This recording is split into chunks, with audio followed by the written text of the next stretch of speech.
All right, we're getting ready to start. I just want to unmute Andy, and somehow I can't. Andy, can you try to speak?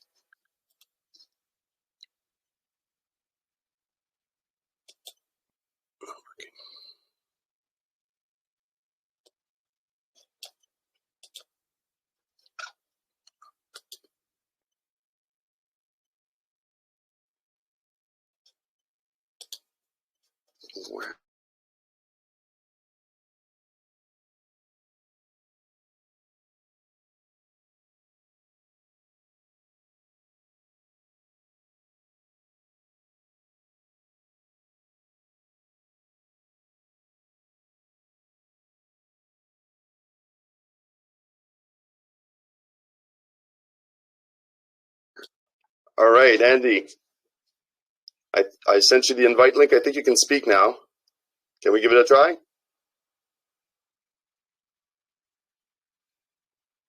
Good morning.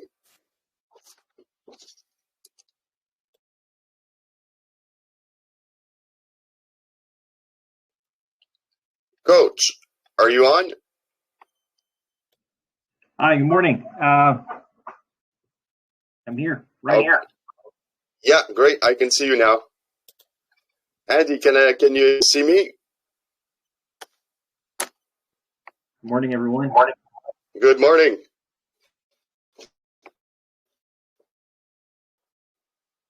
All right, so I'm really pleased to have everybody here on the Briseman channel for this special podcast with our keynote speaker. We're very grateful to have you here on today, Andy. Our goal at Briseman has always been to communicate and give education to all the holders from the Brise Network, and we're really honored to have somebody who's done so much to communicate about the uses of the blockchain and the different aspects that are revolutionizing our daily lives. And it's really an honor to have you here to talk about your book that you've published. I hope that everybody here has gotten the book already, has given it a read, because it really goes to giving you everything that you need to know about NFTs, how to mint them, how to create them, what they are. It's a really thorough book, so I hope everybody has gotten it. We're going to cover it today with our friend from Tokyo Coin, Dr. Albert Mullis, and so I'm really grateful to have you guys on here. Hi. So, Andy, one of the reasons, like I said, I really enjoyed to do these podcasts and these interviews, it's because education is really important for people to be able to make proper decisions about their investments, about what they're doing in crypto.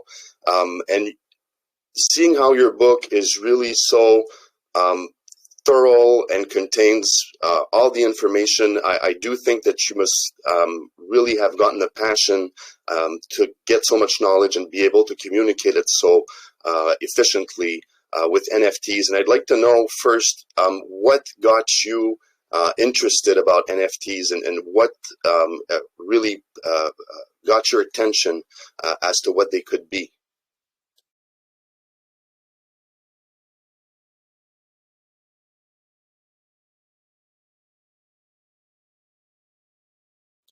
Andy?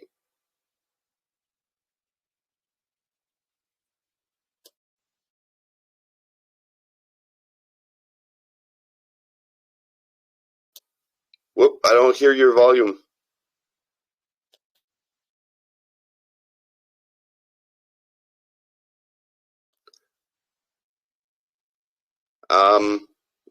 We're not hearing you, my friend.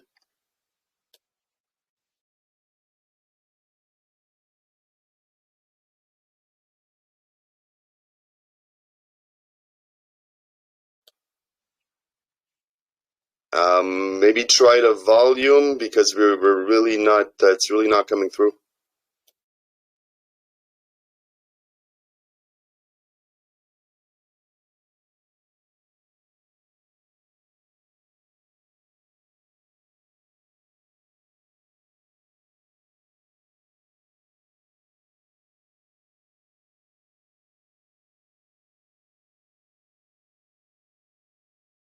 Okay, let me try something here.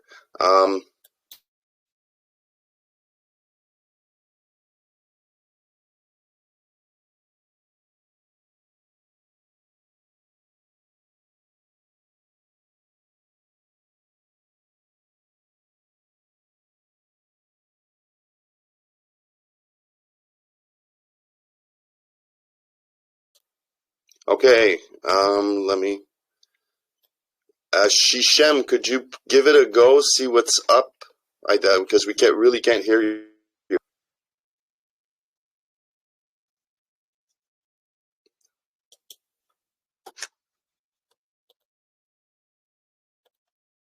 You can't hear us either?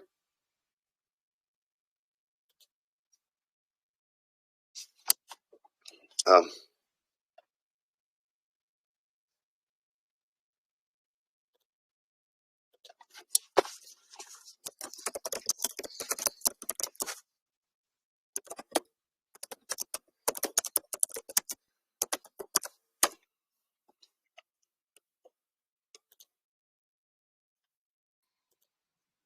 Hey guys, can you hear me? yeah, we can hear you now, bro. All right, Yeah. man. It's just so strange. Good to It's see okay. everybody. Let's get her going. Let's do that, man. Let's do that.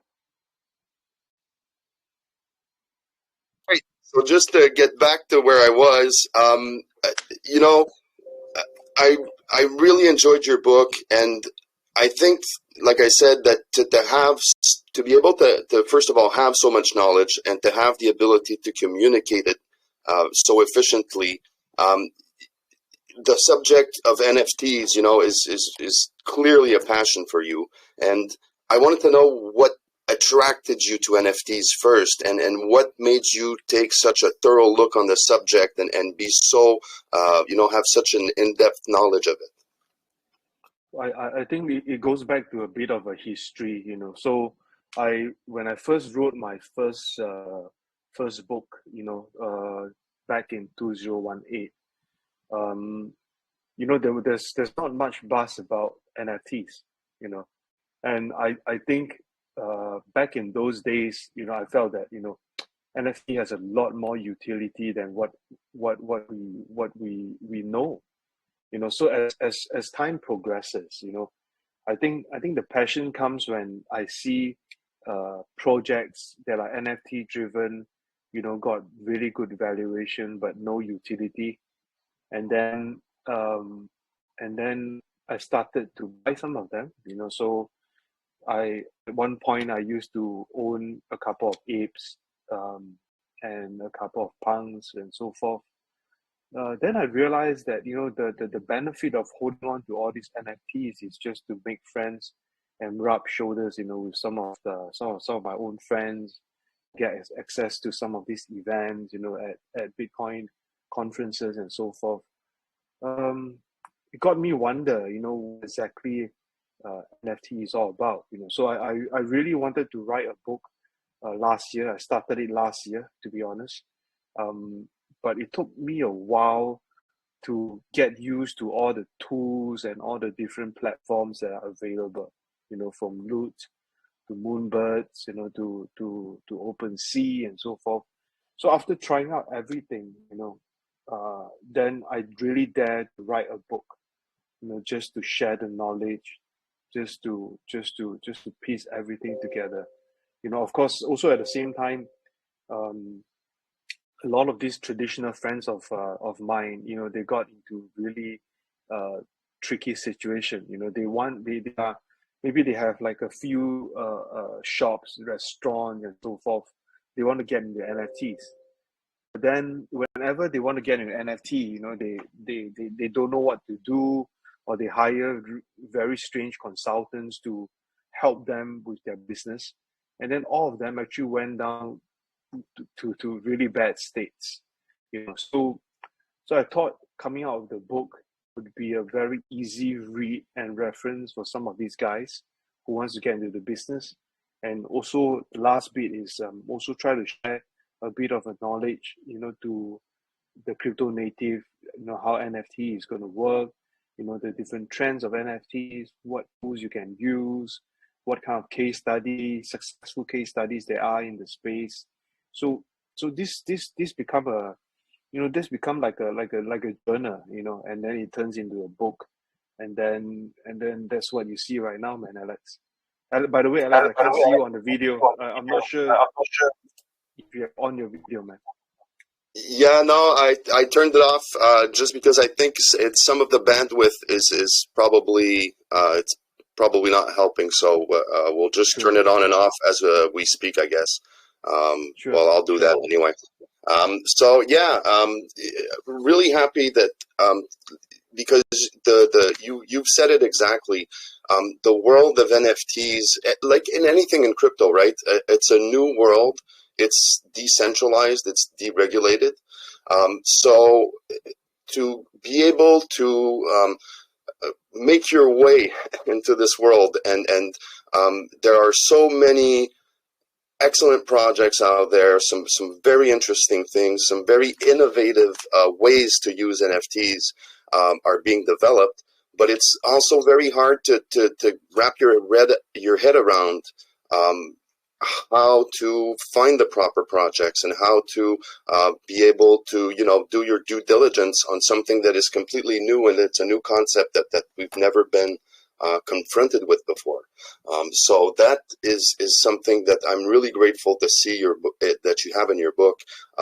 People can really, and I mean, from if you are a creator looking to create NFTs, you actually explain to people literally how to create them, and more importantly, I think how to have a holistic view of creating a collection, how to put it out there on the market. And so from a creator standpoint, I mean, it's an amazing opportunity, and also from somebody who's looking to get into NFTs, to invest into NFTs. I think that you really thoroughly cover, like you said, with the different case studies, the way you go through all the different exchanges, all the different marketplaces too. I think it's really a roadmap to anybody that wants to get into NFTs. I think it's an absolute must read, and something that you have to read over and over again, because there's a lot of stuff packed in there. What's one of the more important things for you, or one of the key ingredients that you think that a great NFT project is going to have? I think we have to really look at a few things. When we talk about a great NFT project, I often look at what kind of problems they are trying to solve.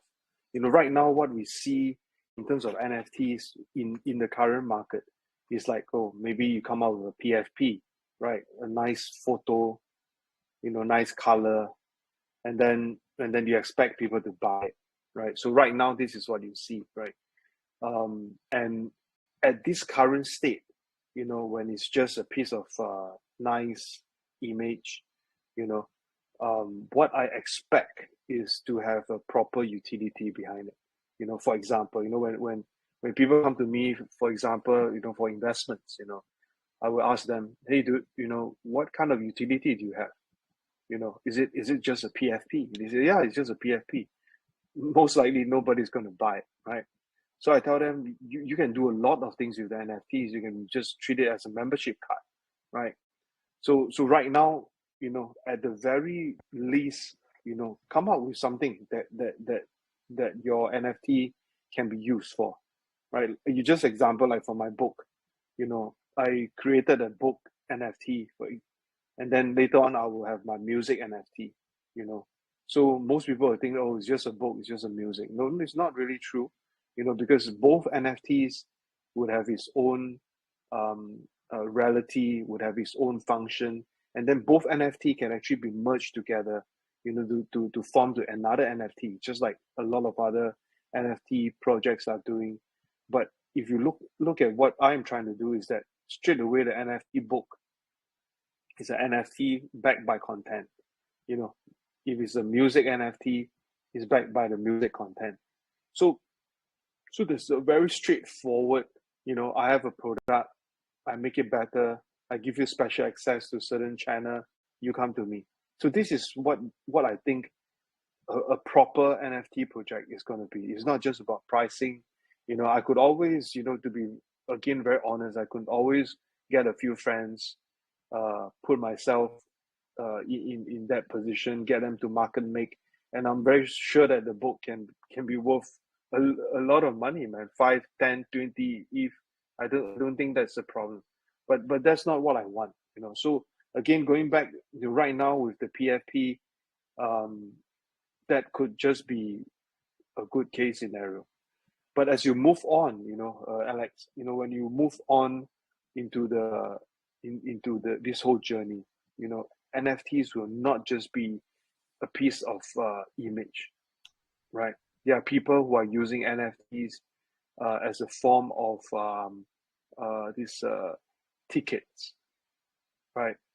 I think CZ also retweeted something along this line about the weekend, the concert, and things like that.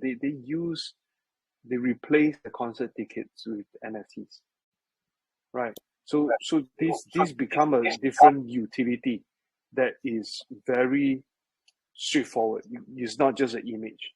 It's not an art piece, but it become a proper utility. So sooner or later, we will move more towards the technology side and forget about the picture side. That's where I think real NFT project will evolve. It can be in the form of I give advice to government. It can even be in the form of your passport, right? In the form of your own ID and so forth. So all these things are all doable. And when you see a project, I think that kind of scale of project would really turn NFT around. I hope that answers some questions. Yeah, definitely. And you know what? Yeah, as I hear you speak, and as I read your book, this is all music to my ears, because on the Bitgert chain, one of the really innovative things I think that is happening is that projects are using NFTs in a truly different way. We have with us, of course, Coach Albie, who is going to explain, I think, to everybody how he's using, because I think one of the big segments where we're going to with this is going to be in gaming, with play to earn gaming, and the different possibilities that gives the people to not just own something that you can play on and a platform to play on, but actually own part of the game and become part of the environment. And I think that this is going to take that one step further. And as you were saying, for the governments using NFTs, I think you guys in Asia are miles ahead of where we are, because I'm in Canada here. So where we are in North America, the developer from Vaultcoin I was speaking to, which is a project that is launching a marketplace on the Bitgert chain, is in the Philippines, and he's actually incorporated a company. The Kunoichi NFTs that he has will actually give you part of a return on the actual benefits of the company. But his company is bidding in government endeavors, like you were saying. They're not up to the passport yet, but they are integrating the blockchain and NFTs into the development of governmental institutions. So I think that's something that's amazing and is going to be great for the future, because as more people are there, we need to optimize the way that we do things. And I think that the blockchain goes a long way towards that.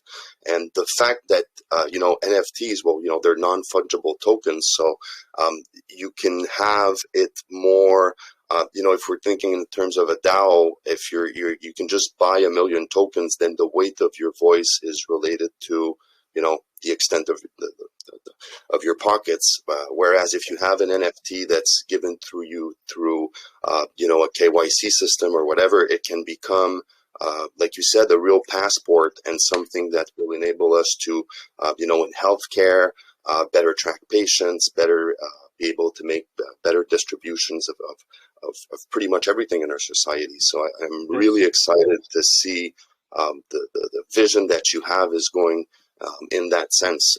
And that's amazing to me. Alex, that's actually very true. I mean, just to quickly, just to add on to your point, I'm also very familiar with the Canadian systems and so forth, especially the healthcare system. I think the NFT card, health card, for in Canada will actually work very well because based on my knowledge, a lot of money were actually being put into the healthcare system, in different parts of Canada. There's a lot of fraud. There's a lot of doctors that are sort of, working in partnership with each other, and taking advantage of the card. Some of the states, the card do not have the image of the person as well. Yep. on the health card. So I think NFT, the NFT card, a health card would actually be very, very useful for Canada. And then you have mentioned a few other things that I also want to really quickly touch on. I think gaming assets on using NFTs are actually one of the key driver, for utility. I know a lot of gaming companies, whether they are Web 2, Web 3, they are all looking at how to use the NFT technology to better facilitate the whole process of distributing their gaming asset. In fact, some of them came to me to ask me advice from the gaming side. I told them very specific. As an NFT gaming asset, you should only look at working with very exclusive centralized exchange as your partner. You will not be like spot exchange where you actually list your token in multiple places. For NFT assets, it will only go to the exchanges that the gaming company or gaming studio trusts, and it will be very exclusive. So in time to come, those NFT marketplaces, be it a Binance or be it a Bybit, it will be in a very competitive state because it is no longer what we see like in the spot or derivative market where the same token is being listed everywhere. NFT gaming asset, in my humble opinion, it will be very much specialized and streamlined and exclusive, working with different one or two exchanges, very exclusive. This is point number one. Point number two is that I think you mentioned something about NFTs and securities. Maybe I heard it wrongly, but I'm actually, you heard me. yeah, I'm actually very much, although I did mention about a very small portion about NFT and derivatives and so forth, but I'm actually a guy that is very, very much against people hiding their assets or their securities using NFTs. It's just like there are projects who launch a fractionalized real estate, but it is being hidden behind the NFT. I think those kind of projects in time to come will all be very much screwed because it is literally against the law to do that. And then I also see other projects, who say that they have a LLC, for example, and they are actually using NFTs as a form of fundraising.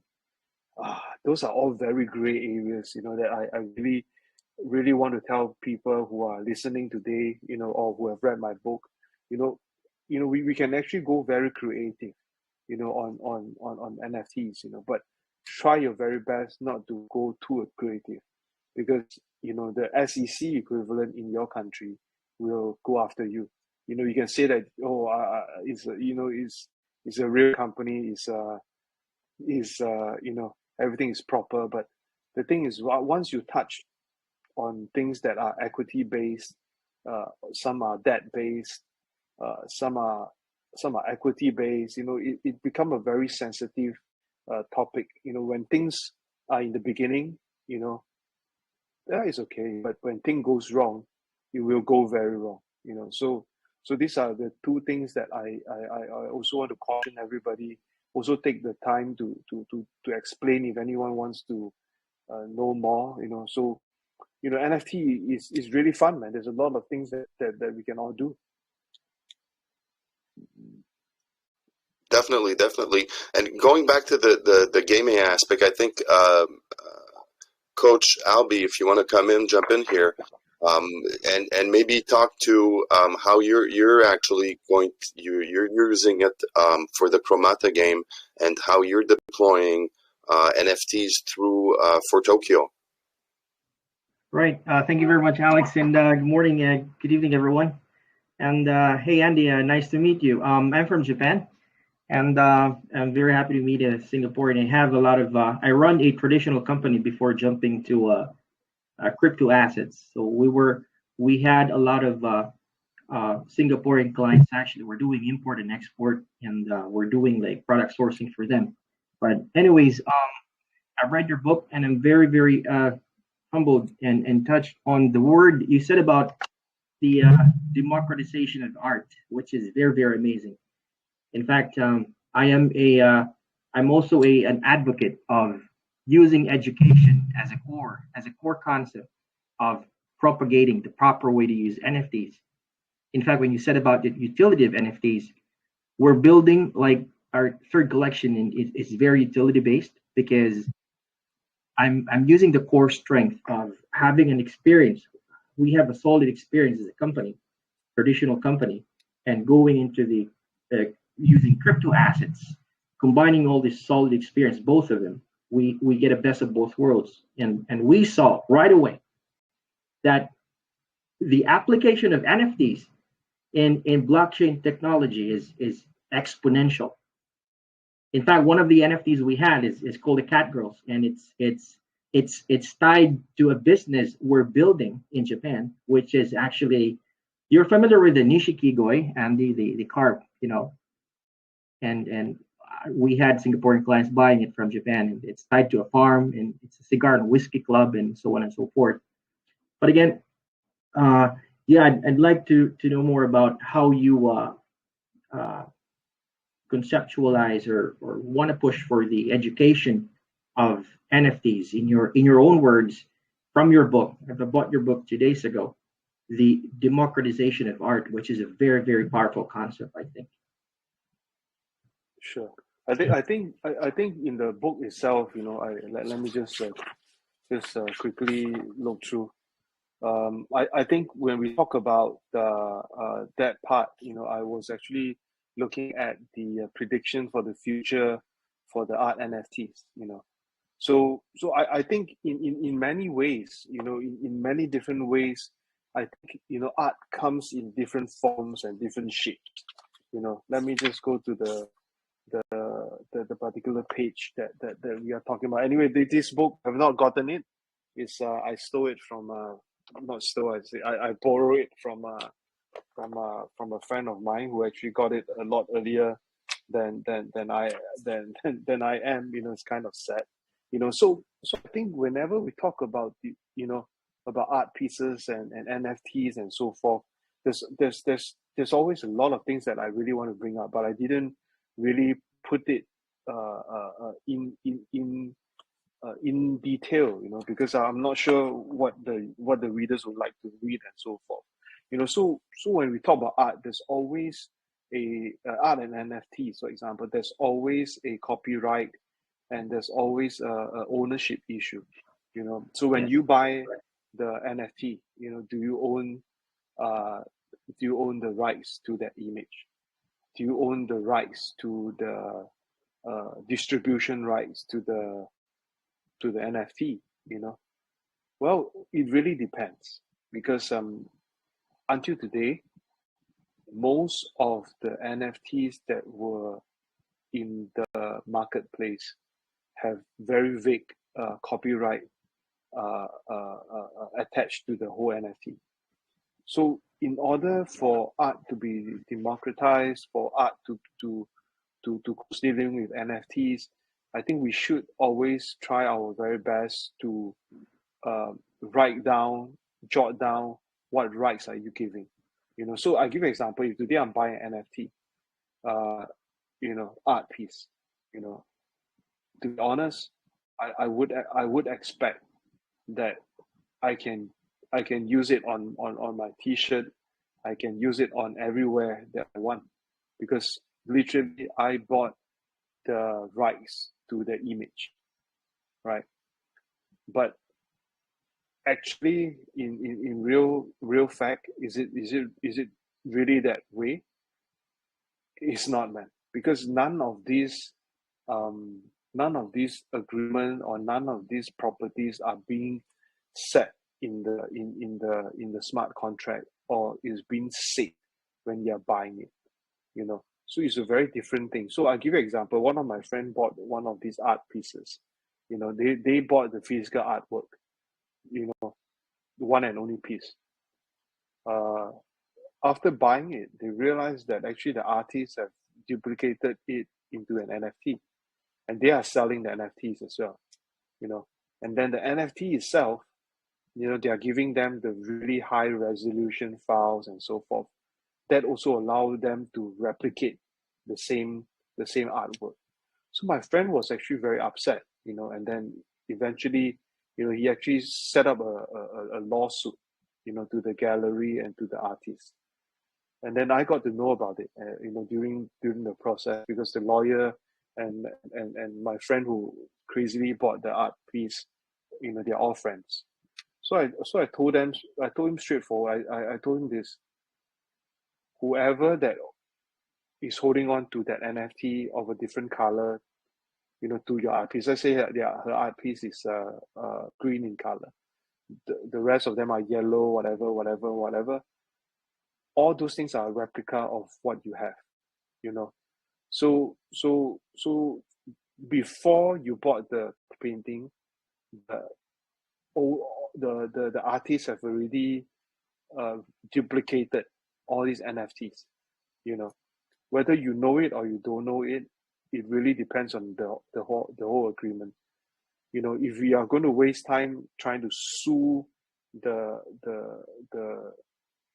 artist, trying to sue the gallery, there's no grounds to it, because right at the beginning, your so-called rights is just to buy over that piece of painting and that same NFT that's attached to your painting.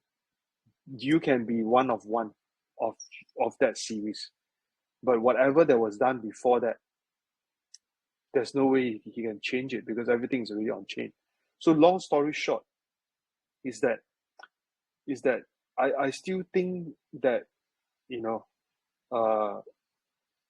blockchain and NFTs help the creators a lot, but in order for this whole process to be more smooth, in order for this whole process to be a lot better, I think how the distribution rights, how the copyrights, or how the reproduction rights should all be stated very clearly, and this is one very big thing that is not being addressed in our industry, so whoever that can address that can probably make some good money out of it. Again, I hope that answers a little bit of what you're thinking.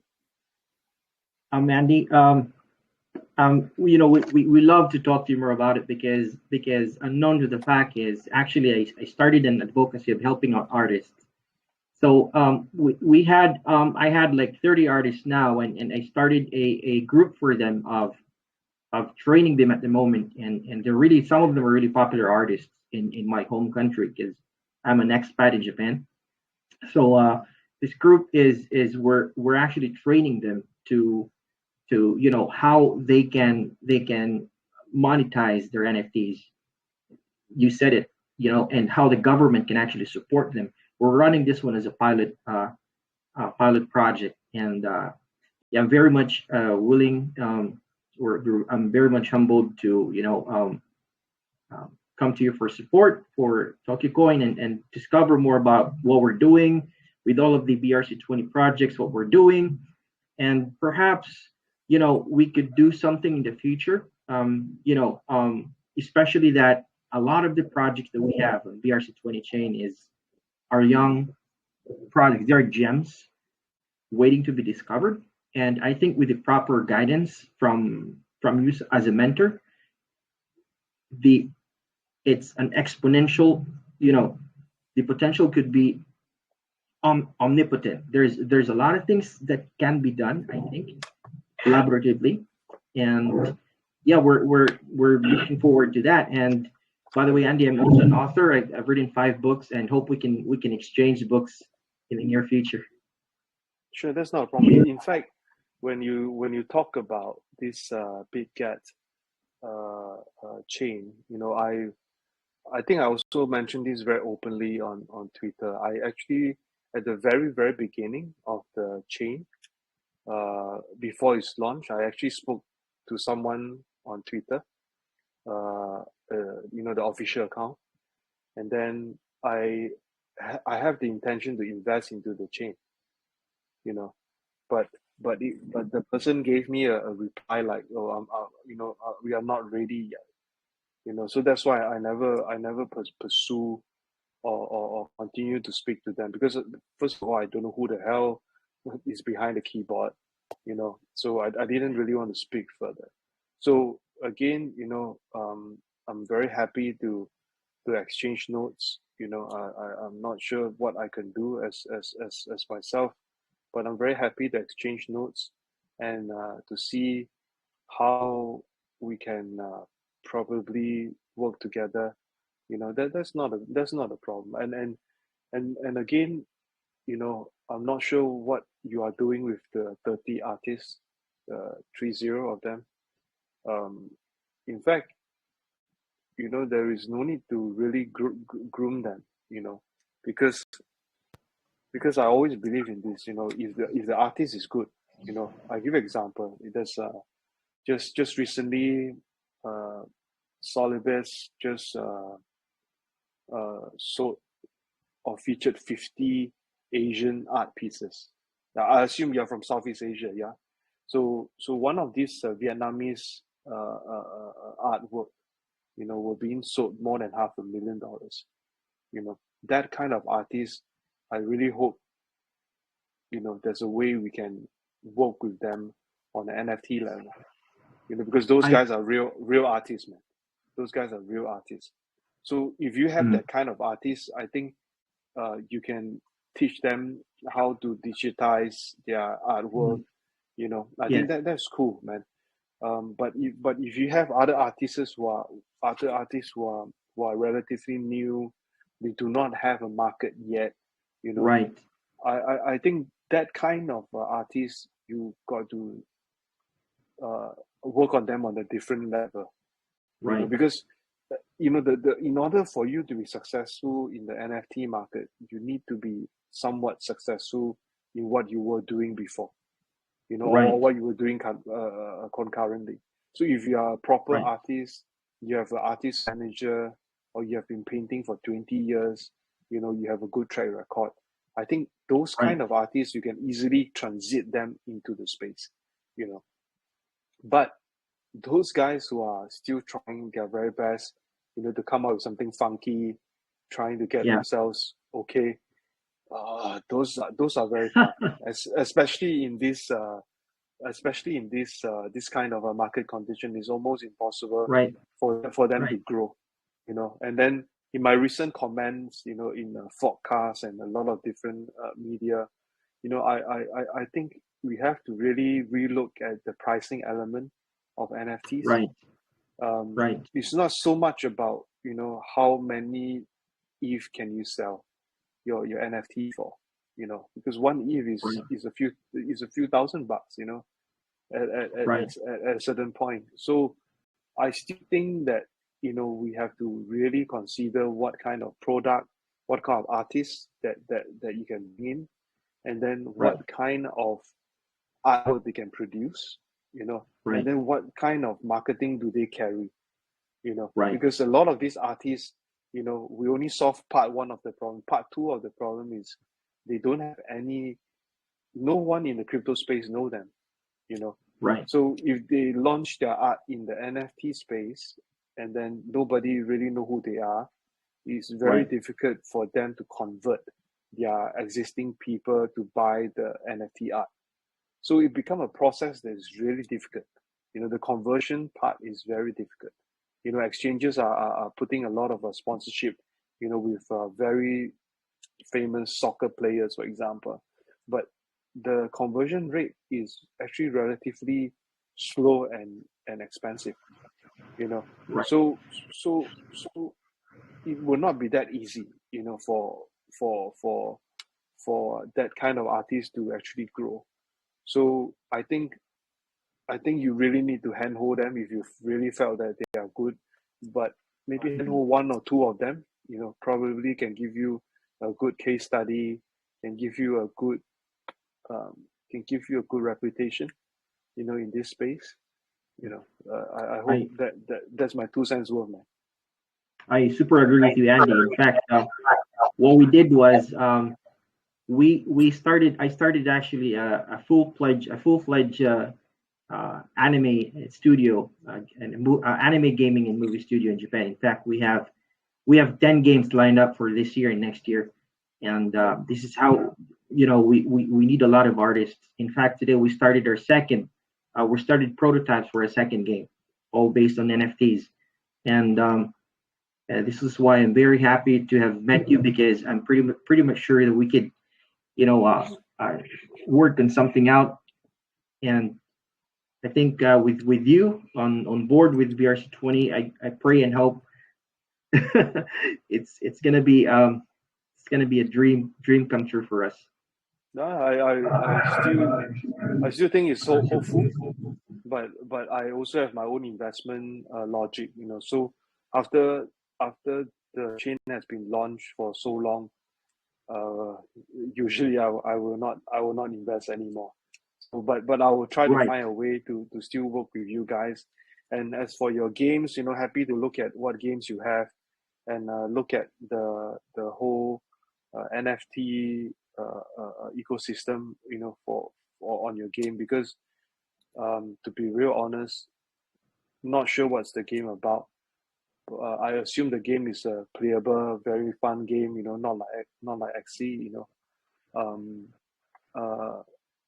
if the game is fun and with the NFT asset, the only thing that I have in mind is how is it going to earn money?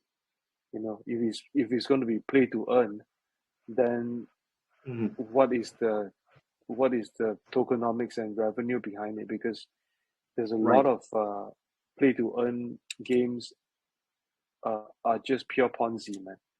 Because there's no way they have real revenue to back things up. They do not have a big enough community to keep buying their tokens. As a result, a lot of flaws will just come out from there. So again, from an NFT perspective, I think one of your concern is is about the company, is about putting up good games.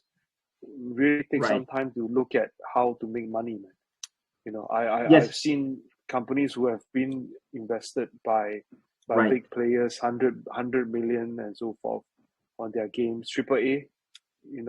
In some ways, they are trying to be a AAA game, but there's no real revenue, man. So that's something that's really lacking in the space, and if you can solve that, I think that would be great, man. Yeah, we'd be more than happy, because I can answer your question. I created the concept of the fusion metaverse. It's the first concept, and by the way, we are the first foreign company in Japan as an expat in Japan to have built the anime gaming and movie studio. And one of the things that we solved is, as you said, that how are the NFTs going to earn? I've been into Axie. I've been into crypto, other games with crypto, like Crypto Gods, for example, Crypto Mines, heard about it, and I figured it out, and we would love to like send you like our paper to it's all there, it's all in detail that how does the game earn. It's not just all about the crypto. We mixed it actually with traditional business to sustain for sustainability, because I want our games to not just for a year, but a games that people will actually love, kids will love, because our core strength in our gaming is anime. I'm already in Japan, and anime is famous. I have a lot of clients from Singapore, and we supply to them anime figures, and we're actually sitting on a gold mine, and I want to tap that. And it's a gem. Again, as I said, it's a gem waiting to be discovered with the proper guidance and mentors such as you, with Briseman, BRC20. And there are a lot of other projects within the network. Within BRC20, we have Mir, we have Volt, for example. We have other gaming platforms. We have 3D City, for example. Yeah, it's a promising. This is a good start, Andy. That we talked with Alexander, with Briseman community. I'm always reminded that whatever it takes for us to, it always takes two to tango, and whatever it takes for us to cooperate in any way, it's a win-win situation. We're all for that. And thank you so much for really gracing our community. It's I would say it's a blessing. Sure, I mean, right now, I put it openly, man. I spend a lot of time watching YouTube, looking at Netflix and so forth. So, just chilling, nothing much. Since the market is not doing fantastically well, but again, having said so, it is the best time to build. So whether it's going to be a new blockchain or it's going to be maybe another NFT project, I keep myself very occupied. That's why I started to look at songs. I started to look at some other community passes. There's a lot of things in the pipeline just for the book itself. So now you saw the book. There might be other covers. There might be another version where a lot of what I said, the trends and so forth, it will be backed by data. So there's another analytics company that I may be working with, to come out with all the different sets of data to prove what I've said is correct or wrong, or to give me a bit of context to back what I've said. And then I recorded a song as well. I produced a song. Actually, I produced two songs. So they're all going to be part of the whole Zero to Hero collection. Is all with the good faith of trying to speak to more communities, with the good faith of having fun, because all those PFP that you see in the market right now, they're all not sustainable. So I agree. In order for them to really work things out, there is a need to really look at the utility or the value behind that NFT. So that's also the reason why I walk the talk. I come out with the book, with the content. I come out with the songs. I come out with the graphics. I work with the different exchanges, be it Bybit or Binance or different record label, because I just want to tell people that actually it still can be done, still can be done, as in it's not just a picture, it's a series of things that can be done. Whatever that I've done, and if you have an artist or a musician that is, I'm very sure, 1,000 times or maybe a million times more popular than I am, then it will be a straightforward case that you could always sell out your NFTs, right? Because you were Andy with just maybe 100,000 fans, for example, can sell off 8,000 books, 10,000 NFTs, then those guys, 4 million, 5 million, 10 million followers, they should be able to do a lot better, right? So I also want to set forth an example that it actually can be done. It's just about how you market, Right. how you market the different products, and also how you position yourself in the industry.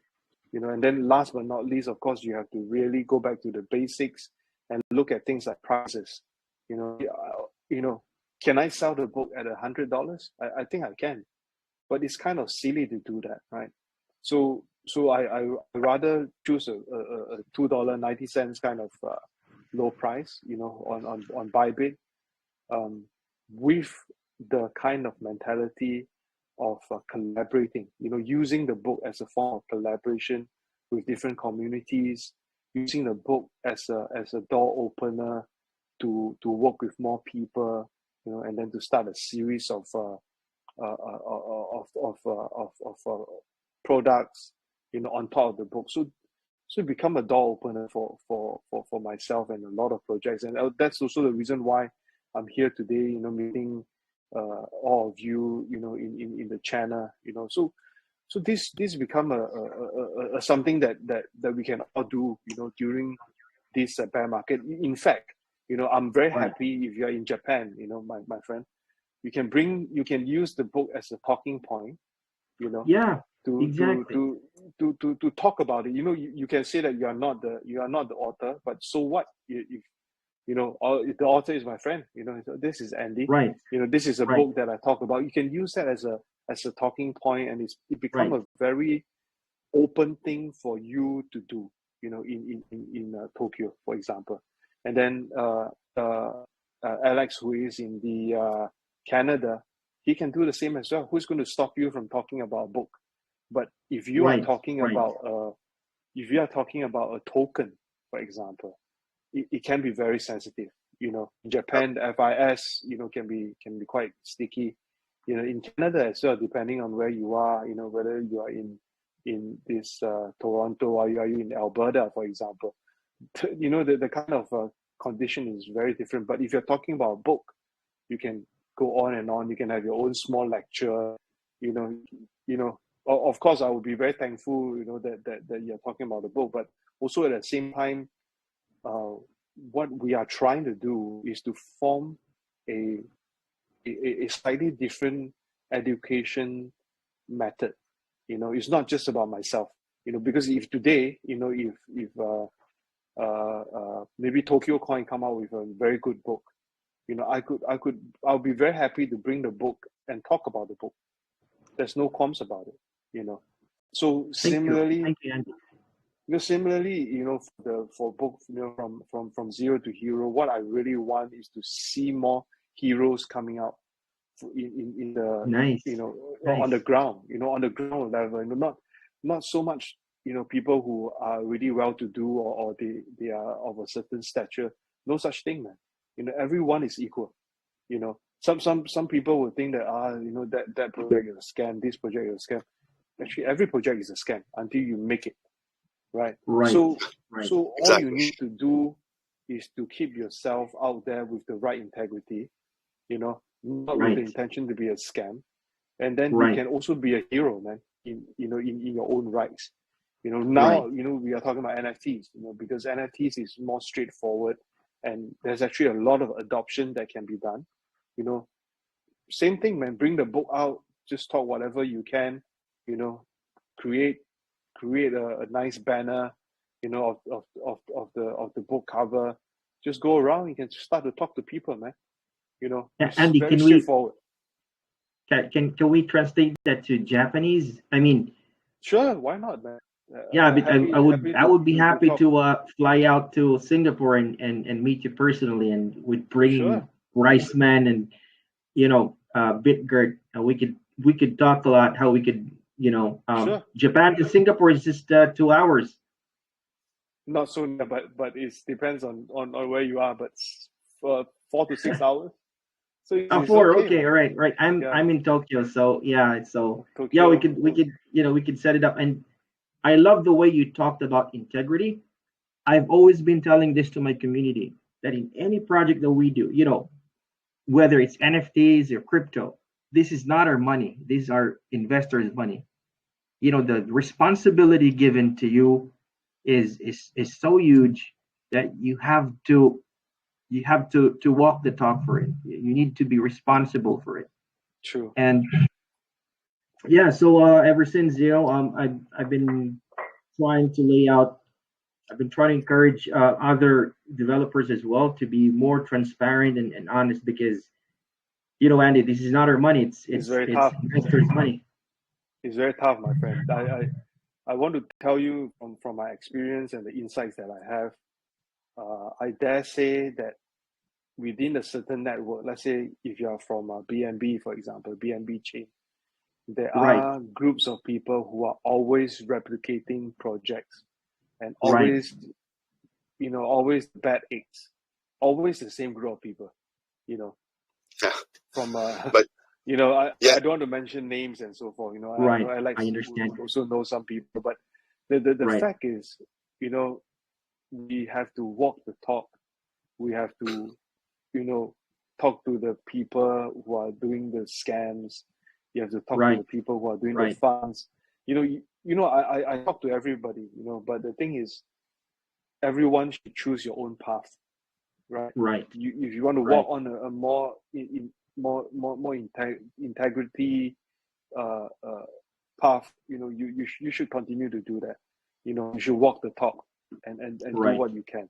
If you are today want to be a scammer, for example, whoever that's listening, 157 of you, you're going to be a scammer, damn it, you be the best scammer, and then make sure that I know you. All right, make sure I know you. Because if you want to be a hero, you want to do your best, you just got to do the best. So if you are going to be a good educator, just be the top-notch hero educator, man. If you're going to be the best scammer, be the best scammer. Don't be a half-ass scammer, scam 100 ETH and then you run away. This is go for the goal, man. Yes, go for the goal. Not encouraging anyone to be the scammer. Yeah, no, but I hear you, and like you said, I think that we're at we're basically in the far west when it comes to everything that's blockchain technology. It has a huge promise into what it can achieve in the world in terms of making things more efficient, in terms of, I think, democratizing, I get that word wrong, but, bringing an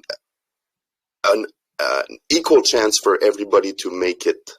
If I look into, the BitGert ecosystem, one of the things that has me really excited about the whole thing is that the projects that are coming on the chains are really giving decentralized finance a purpose to me, right?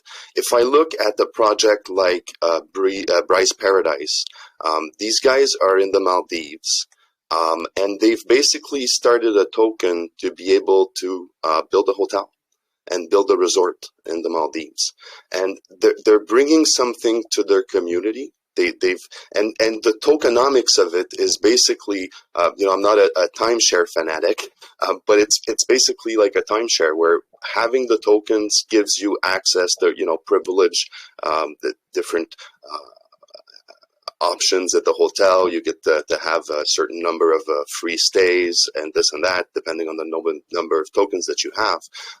But these guys would not have been able to create. I mean, you can watch them building the hotel right now. They're up to the first floor. The thing is getting done, and they would not have been able to launch their projects and get it done if it was not for the ability to launch a token, because anybody can launch a token and be able to raise the funds to create the company. Now, I agree with you that it's the downside to that is that right now it's all very, very murky, right? Like you're saying, in terms of equities, for me personally, I don't have to declare anything to the income, to the revenue services until I sell out and declare a profit, right? So if I hold on to my Bitcoin until, I leave it to my nieces and nephews, or whatever, income tax is not going to get paid on that, right? So it's very murky in terms of being able to make things very legitimate, and the fact that you are crossing international borders so easily with crypto, I think, is also part of what makes it so hard to invest properly right now.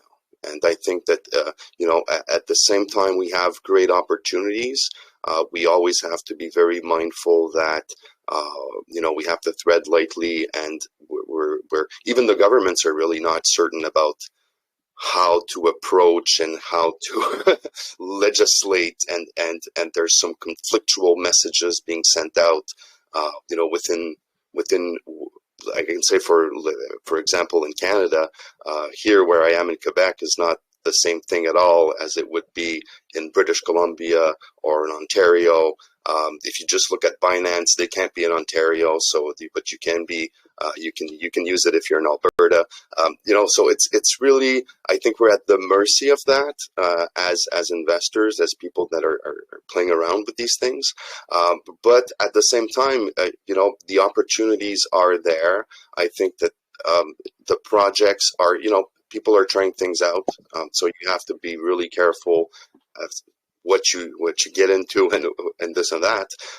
But if we don't give it a try, it's never going to happen. So you're kind of damned if you do, damned if you don't, in that sense.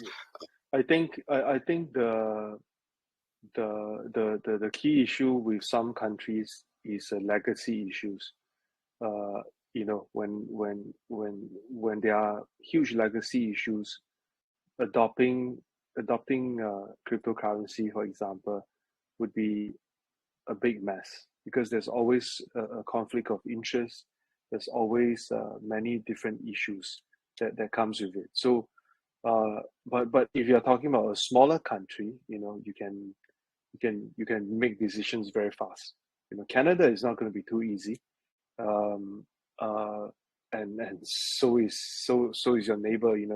Your United States. It's not going to be easy. So the key thing about all this government is that they know what they're supposed to do. I was giving advice to different governments, as early as 2018. So, back then, most people do not really understand what the hell I'm talking about, right? They accepted blockchain technology, but they can't accept this cryptocurrency. I think the situation is a lot more open. The cross-border transactions are a lot more traceable and accountable. So I think it's a process to get to that far end. As for projects that are building on time sharing, and then you still do your own construction work. In Maldives, for example, I'm not sure which island he's on, but I hope he has raised good enough money, because construction costs will continue to rise. And by the time he finish building it, he might have a very fantastic good idea that, hey, I actually don't own the land. You are only buying a piece of the usage. For example, then by the time they finish the whole construction, and if this is their mentality, there's also possible issues that may happen too. I brought up about the equity, about securities, and so forth. Those things are really not touchable. So I hope all the best to those guys. I'm not sure whether they are on the chat or not, but I hope they know what they're doing. And then last but not least, again, for those who are really into the NFT space, and still very hopeful that NFT is going to be something, just go on to maybe buy it, for example, have some fun. It's not going to cost too much for NFT, but there will be more surprises that comes with it. in their latest program where things can merge, different projects can work together, let me know. I'm happy to connect you guys to different people. Happy to do that. Abby as well. If you have my Telegram, you can just ping me. And I'm very thankful, for being here with everybody. Is there going to be like a Q&A? Are you going to open up the floor? Or yeah, I think it's a good idea to have that happen. Where we have a bunch of people wanting that were inquiring about that. So yeah, we're gonna open it up to everybody. Sure. Just before, I really want to thank, because we're having a big giveaway today of ICE tokens. We're having a big giveaway of some Catgirl NFTs, some Kyobo NFTs made by Vault Coin. So I really want to give them a big shout out. Simon from Ice Cream Swap. As you said, BitGert, the actual BitGert token now is 1 year old, but the actual chain itself has only been open for the past 4 months. So integration and the deployment of projects on the chain is really only beginning. One of the new bridges that came online, one of the new swaps that we have is Ice Cream Swap. And they've been very generous. And I think, I hope that you get to know Simon. He's a really down-to-earth guy. He's very utility oriented, and the project is just very solid in the way that he's building it. He's a really I have the French word, astute developer. So I think that I really respect the guy. So really want to give him a big shout out to happy that. to connect. Happy to connect. If you can connect me with the developer of the chain as well, happy to speak to them to see what else can be done. Amazing. I will definitely do that. Sure. So everybody, if you want to ping to raise your hand, and we'll unmute you, so you can go ahead and ask a question. Maybe Shishem, if you want to help and manage that. Let me see here. There's quite a few who wants to speak. Yeah. I think. Yeah, it's going to be hard to manage. Let me see here. How do I? That's the thing. I'm not a Telegram expert, honestly. Hello. Yeah, greetings, everyone. Good day, boss. Yeah, good day, everyone. I hope you guys can hear me now. Okay, wait, I have a question. One at a time. We'll do Mr. Bishop first, and then we'll try. So go ahead, Bishop. Are you listening? Yes. Go ahead, my friend. To me? Yep, go ahead.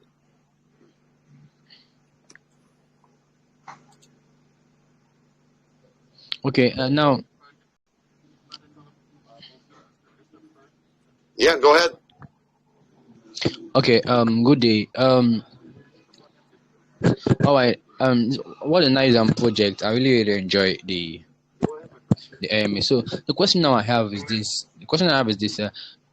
What is our take from now till where do we see Bryce moving from now, from between this month to January? Like, are we seeing a cancelling of zeros?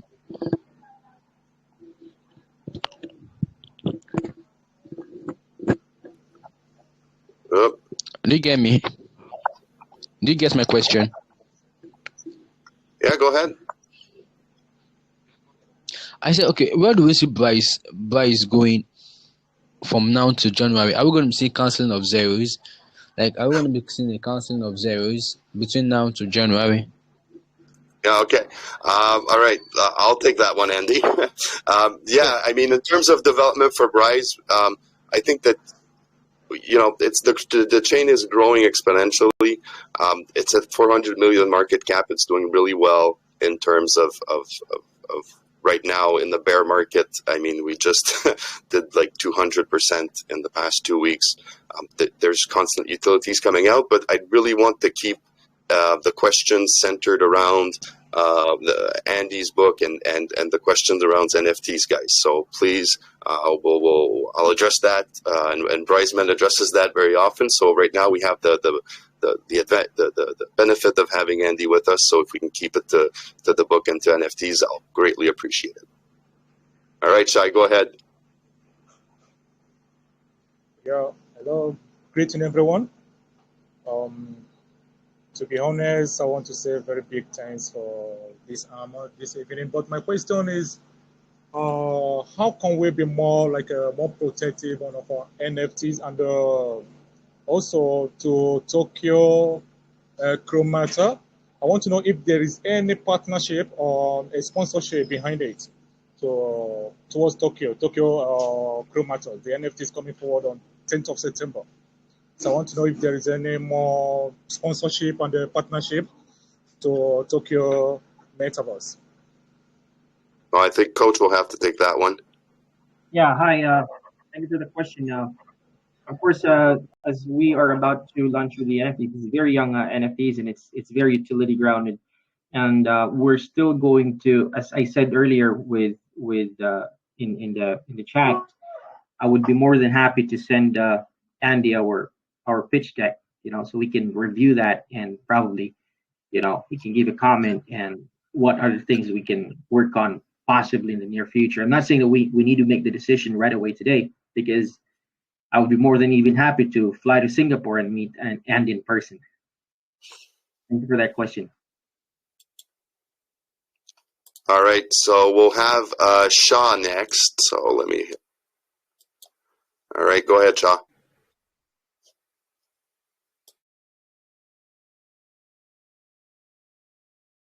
Shaw, you there? No. Okay, so we'll go for the next guy. Bryce Lover. Hello. Sorry. Oh, Shaw, you're here. Okay, go ahead. Yeah. Hi guys, Alex, Andy, LB, and I have a question for Andy. Sir, you have said that most of the countries adopted blockchain technology, but they are fearing to adopt cryptos. I think they fear for decentralized finance, which can be unaccountable. How to overcome those problems? I think the countries are fearful that their citizens' money is being scammed away or taken away to other countries. So it's actually not a very easy question right now, Shah. The truth is that governments are trying to be more open. For example, in Singapore, but being more open, it doesn't mean that they are opening the floodgate for everyone to come in and take away, Singaporeans' money out of Singapore, right? Or scam their money. So and again, they are not afraid of decentralized finance, to be honest. Okay. They are already looking at rules and regulations that can,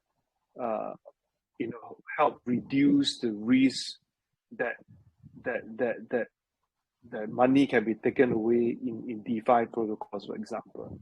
So governments are trying to take step by step to understand, to form the rules, to have proper regulations, So I think right now, governments are more open, to be very honest. Is there a solution? There's no solution, man. As of now, there's no solution. So we just got to self-regulate. We try our very best to do our best. Self-regulate and do the right things. So this is the only way out for the time being until they find a better solution for both the companies, for the citizen, and also for the government, because the government also want to tax everybody. So like Alex had mentioned, you buy the Bitcoin, if you are not going to liquidate it or sell it, it's very hard for the government to tax you. This is something that the government didn't want. So it's going to be a long process. Yeah, I have one more question from that one. Is there any hope in future that it can be accountable to the decentralized finance, to the governments like that? Is there any hope? I think your question is there any hope that the government can allow or support decentralized finance? No. Is for accountability. Yeah, what they're spending They will be. Okay. They are actually, now there's a lot of a travel rule, right? So that's only part one, of how they control the money, how it's going to be flow. There'll be a lot more measures coming up.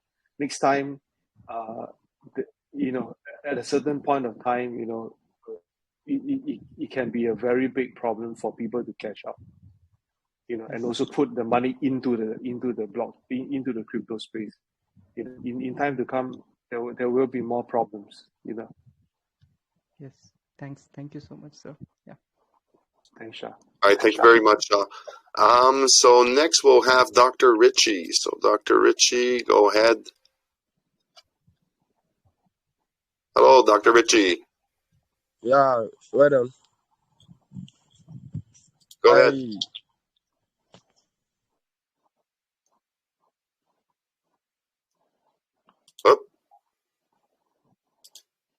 You're muted, my friend. You have to click on your mic. Nope. All right. We'll go to Christopher. Hello. Dr. Ritchie. Yeah, well done. And Andy, I want to appreciate you for the body of knowledge that you have actually shared. I just want to answer a little question as regard the NFT. Your book, to be precise, do you think if I have access to your book, will I be able to, as a non-programmer, a non-developer, will I be able to know how to enter into creation of NFT without having a pre-programming knowledge with your book? I think the straightforward answer is yes. It really depends on how you want to do your minting and where you will do your minting. So the book itself will not teach you step by step how you can make NFTs, how you can group the different layers together, all those things. It will not teach you about this, but it will tell you where you can list them, what you can do, where to list them, what websites you can use to justify and price your NFTs. So the book will tell you that, but not so much on how you can make an NFT. Because the making portion, whether you are doing a PFP, for example, that's the work of the designer, man. That should not be the work of us. I assume you're not a designer. Okay, thanks for that wonderful question. I really appreciate your time. God bless you. God bless you too, man. Yeah. All right, so we'll have the traveler for the next question. You're on, my friend.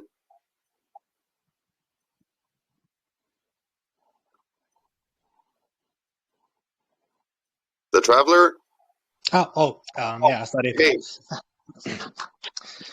Yes, regarding the first part of your conversation, the integration of utilities into the NFTs, I don't think we see that enough currently, because it's quite hard. It's easy to just put a picture, a few words, and mint an NFT. But as I found out, it's quite complicated to implement certain financial mechanism behind it. To be more specific, if you've heard about financial NFTs, when you buy NFT, you basically buy with it some liquidity pools that get locked, locked forever. So it's very good for the blockchain.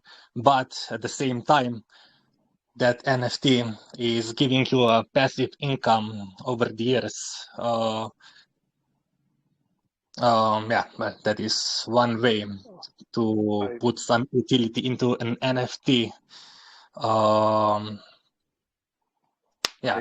I give you my comment about this. Yeah, I do not believe very much about buying an NFT and then you get returns from the NFT. You know, because that become a financial product, and usually all these products will not turn out very well.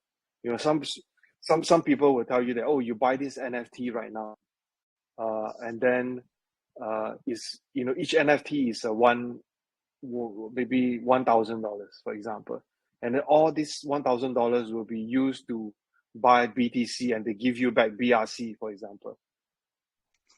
But what if they lose all the money when they buy the BTC, and the BTC gone all the way down to $5,000? Everyone's money will be gone, right? That's number one. Number two is the action that they are doing become a fund manager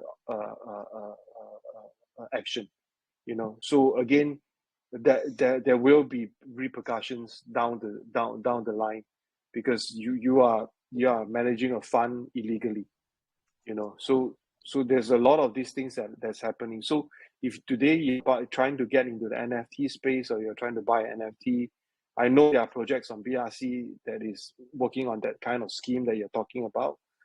But what I would suggest is utility should not be something that is always about money making.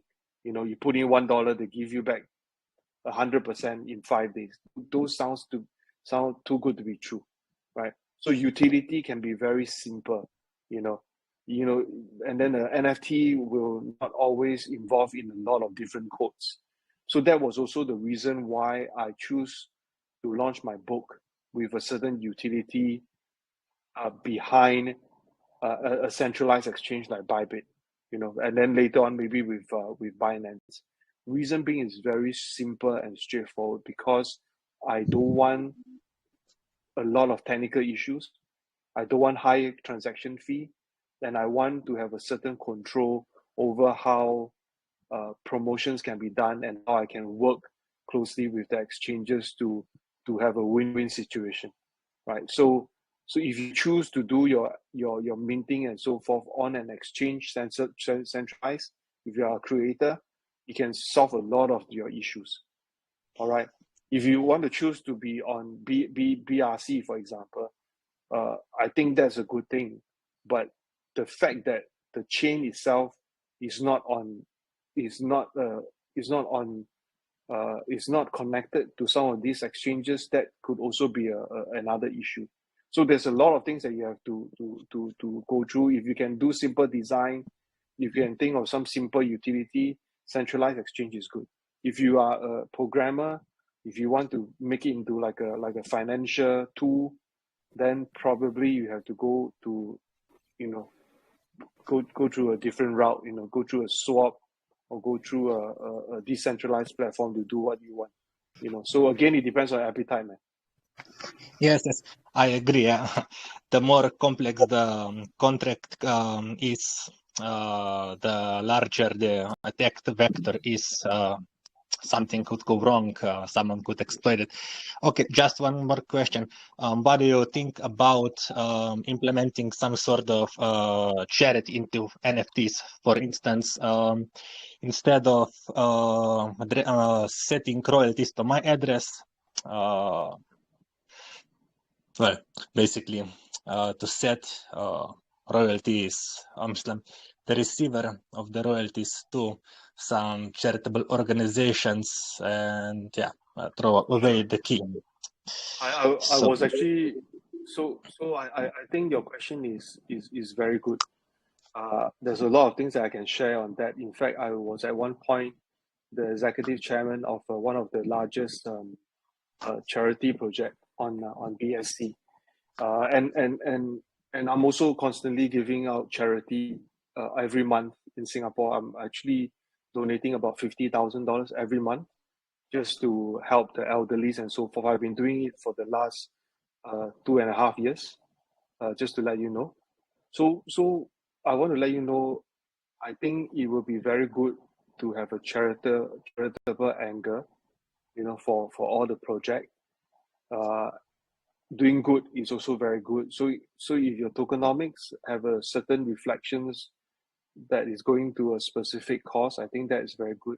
But also bear in mind a few other things is that the project itself must be able to earn that kind of money to donate, not purely just getting it from the users and donating it, because then it will be not sustainable, So I hope those guys with those projects with a charitable angle to really look very closely how to sustain it, because you have to look at the charity aspect as well. They also need your money to sustain for a long period of time, maybe 1 year, 2 years, or 3 years down the road, that kind of commitment. So if you as a project can do that and provide that kind of commitment, I think that would be a win-win for both the society and also for your NFT project or for your token project. Okay, thank you for your guidance. No, just sharing. Thanks. Yeah, thank you. Thank you very much for your question, my friend. So next, we're going to have Simon from Ice Cream Swap. Go ahead, Simon. Hi. Yeah, thanks. I don't want to take much time of you. Just wanted to say I love your approach that you are looking for the utility in NFTs, because that also was always my concern, that it's just profile pictures without real utility, and there's so much money locked in that. So just wanted to say that I really like your approach there. And maybe just we can connect afterwards or something like that. In the background, the shown slide is, or the shown web page is our landing page. Everyone can get a lot of infos there, and our main focus is also trying to get to give the users as much as utility as possible, which actually was initially the case. Why? Because we did not build any NFT projects, because we did not saw the utility at the beginning. But now that starts to grow, especially with your what you said, where you can use the utilities there. So that's very cool, and maybe we can connect afterwards, and maybe Sure. we'll find cool utilities to work on together, where we can connect NFTs with other DeFi projects, which is where Sure. we are focusing on. Yeah, Sure. I think for your for swaps and so forth, you can also really look at NFT utilities. I think in one of my conversation early on, I can't remember, maybe half an hour ago, I was talking about gaming NFT assets to be on centralized exchanges. I think if you can also use the swap as an exchange for gaming NFT utility on the BRC network. That can be a big thing, where you can try your very best to unite everyone together on the ice cream swap to create more transaction and utility from there. Not only on the tokens, not only on the tokens level, but also on the NFT level, and also on the gaming asset level. That can gel everyone together, man, Simon. that would be cool. I mean, that's the idea. We don't want to be like a crazy moonshot project that can't keep its promise. We just want to provide the basic functionality and bring everyone together with this utility. Yeah. So maybe we can talk afterwards, and we can even work together on something there. Sure, no problem. I'm quite. You can easily find me. So looking forward to speak to you, Simon. Perfect. Then hear you. Then I'm out. Thank you. No problem. All right. Cheers. Thank you, Simon. Next, we'll have Van asking a question. Wait, let me see here. I had Van lined up. Where was Van? He's gone. All right. So we'll go with Exotic Alley. Oh, you're there, Van? Let's take the two more questions, man. Going to two more questions. Yeah. Yeah. Yeah, it's late for your time. All right, so we'll go with Exotic Alley. Hello, sir. Exotic? I like exotic stuff, man. Where's he? Yeah. Eh? Or she? Oh, hello. Hello, sir. Good Hey, day. Assalamu alaikum. I have one question and two further. Okay, my question is that I came late, I joined it, so I didn't get what the discussion is all about. So my favor is that I want you to drop us in this thing directly so that we can listen to Oh dear. Okay. I'm sorry, my friend, but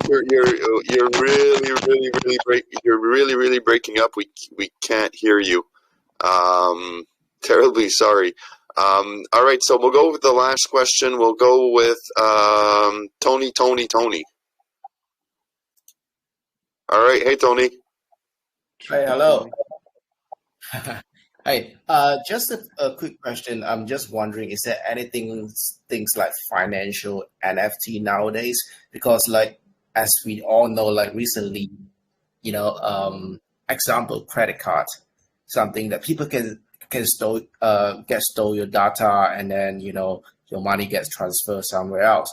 So since NFT is kind of like one and only, and then those exchanges are doing a lot of KYC nowadays. So is that possibility to have like a financial NFT, like a credit card, something that people would know that that's the only person you're using that the certain NFT to do payments, stuff like that.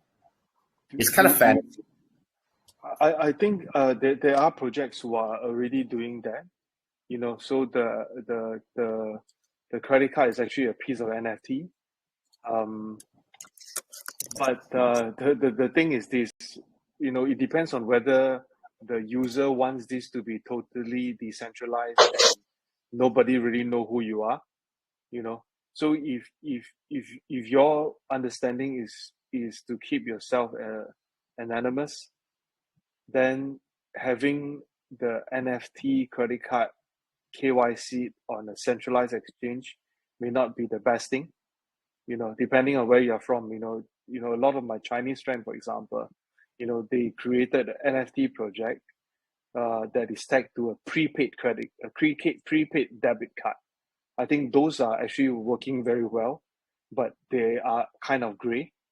The money can be going to cross border and so forth using the credit card on a DeFi network. The only difference between those kind of service versus the traditional one is that they can actually almost instantly top up their prepaid card, or instantly top up their so-called credit card, and then NFT is actually a way or key for them to access to their account, and that become a very secure way, a Web3 card, for users to use and adopt, So yes, that can be done. As long as you do it in a proper manner, that can be done. But having the same topic on financial and NFT, I think NFT derivatives, for example, or maybe NFT derivatives, I think those are kind of subjective and kind of very, very gray and more towards the illegal side, for certain countries like in Singapore, in Hong Kong, for example.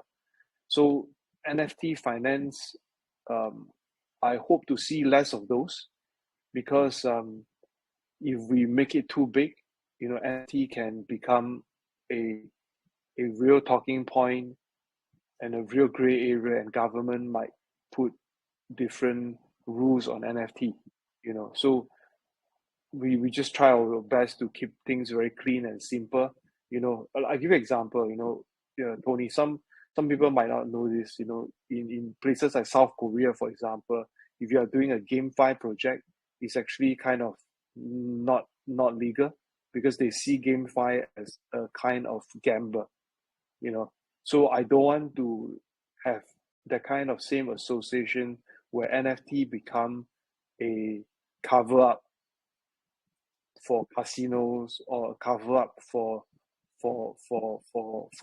these derivatives, you know, and so forth. Because once this become a trend, government will step in, and there will be a lot more restriction, and your so-called innovation will be put into a place where, you know, where there's no return, and everyone is going to be affected, you know.